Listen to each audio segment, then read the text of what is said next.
मेहनत बेकार नहीं जाती। कुछ आदमी एक जगह पर बैठकर यह बातें कर रहे थे कि हमें कुछ न कुछ तो ऐसा करना चाहिए जिससे कि हमारे गांव में खुशहाली आ सके। हम यह देख रहे हैं कि हर रोज़ कोई न कोई मुसीबत आकर खड़ी हो जाती है जिससे सभी लोग परेशान हो रहे हैं। ऐसा क्यों हो रहा है? कोई भी इस बात को समझने में बहुत दिक्कत महसूस कर रहा था। अभी हाल ही में कुछ गांव वालों की फसल भी खराब हो चुकी थी। इसका मुख्य कारण था वहाँ पर बारिश न होना। गांव में साफ सफाई न होने की वजह से भी यह बीमारियां बढ़ रही थीं।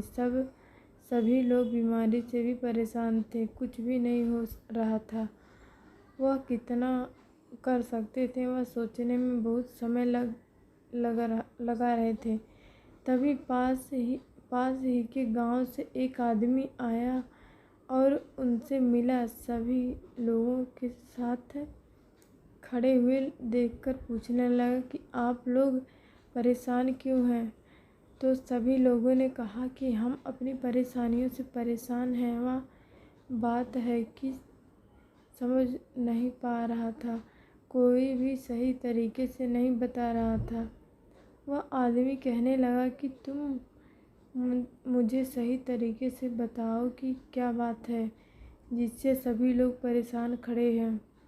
उन्होंने बताया कि पिछले साल भी बहुत ही कम फसल हो पाई थी। इस बार बारिश न होने की वजह से काफ़ी फसल खराब हो चुकी है और हमारे पास कोई अन्य साधन भी नहीं है जिससे कि हम अपनी पानी की समस्या को दूर कर सकें। और साथ ही यहाँ पर साफ सफाई न होने की वजह से बीमारियां भी बढ़ रही हैं। तभी उस आदमी ने सभी आदमियों को देखा और सोचने लगा कि यह लोग या तो काम करना नहीं चाहते हैं या फिर बहुत आलसी हो गए हैं। वह आदमी कहने लगा कि आप लोग की मेहनत कर रहे हैं। आपने कभी भी यह नहीं सोचा कि जो काम आप खुद कर सकते हैं उसके लिए कोई और करेगा। आपके पास ही नदी बहती है जिसको पार करके मैं यहाँ आया हूँ। क्या आपने कभी सोचा है कि उस नदी का पानी इस्तेमाल किया जाए? कहने लगे कि वह नदी काफ़ी दूर है और उसका पानी इस्तेमाल करने के लिए हमें बहुत मेहनत करनी पड़ेगी और यह कितनी कामयाब हो पाएगी यह भी समझना बहुत मुश्किल है। वह आदमी कहने लगा कि आपका गांव ज़्यादा बड़ा नहीं है, आप कुछ ही लोग हैं। यहाँ मैं मानता हूँ अगर आप कुछ लोग भी मेहनत करते हैं तो बहुत कुछ कर सकते हैं। आप कह रहे हैं यहाँ पर साफ़ सफाई नहीं है। अगर आप साफ़ सफाई नहीं रखना चाहते हैं तो आप खुद मेहनत कीजिए।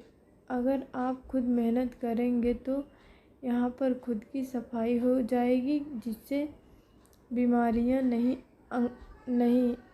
अगर आप खुद मेहनत करते हैं तो उस नदी का पानी आप अपने खेतों तक लेकर आ सकते हैं जिसका प्रयोग करके आप अपनी परेशानियों को कम कर सकते हैं। तभी उन गांव वालों में से एक आदमी खड़ा हुआ और वह कहने लगा कि यह बहुत मुश्किल है करना, बहुत मुश्किल। अगर हम इस तरह प्रयोग करेंगे तो हो सकता है कि वह प्रयोग नाकामयाब हो और हमारी सारी मेहनत बेकार चली जाए। उस आदमी ने उसे समझाया कि माना कि आप बहुत ही थोड़े लोग हैं। आप अगर मेहनत करते हैं तो मेहनत कभी बेकार नहीं जाती। अगर आप सही दिशा में मेहनत कर रहे हैं तो वह मेहनत ज़रूर सफल होती है। अगर आप उस नदी के पानी का प्रयोग कर सकते हैं तो आप अपनी परेशानियों को दूर कर सकते हैं। उसका पानी लाने के लिए बहुत मेहनत की ज़रूरत पड़ेगी, यह मुझे पता है। मेहनत करते हैं तो वह पानी आप अपने खेतों तक ज़रूर ला सकते हैं।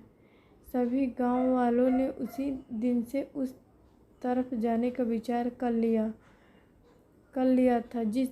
जिस तरह नदी बहती थी सभी लोग वहाँ पर गए और वहाँ से पानी लाने के लिए उन्हें काफ़ी मेहनत करनी पड़ रही थी। लगभग एक सप्ताह बाद नदी के पानी को अपने गांव के खेतों की ओर उन्होंने मोड़ दिया था। और जब सभी लोग यह कहने लगे कि हम लोग सिर्फ विचार ही करते रहते हैं, अगर विचार करने की जगह काम पर ज़्यादा ध्यान देते तो यह काम हमारा बहुत साल पहले ही हो गया होता।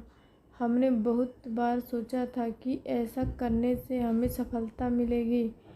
उस सफलता को पाने के लिए हमने मेहनत नहीं की थी। अगर मेहनत कर लेते तो हम इस परेशानियों को पहले ही दूर कर सकते थे। हमें जितनी बड़ी परेशानी लग रही थी उतनी यह थी नहीं, हमने उसे बहुत ही बड़ा बना दिया था। अगर हम चाहते तो यह छोटी सी परेशानी कभी भी दूर कर सकते थे। इसलिए इंसान को जीवन में कभी भी आलस नहीं करना चाहिए। अगर हम जीवन में आलस करते हैं तो कभी कभी जो सपना हम देखते हैं वह सच कभी नहीं हो सकता। इसलिए अपने सपनों को सच करने के लिए आपको आलस छोड़ना होगा, मेहनत करनी होगी। जब आप मेहनत कर पाएंगे तो उसकी सफलता ज़रूर प्राप्त होगी।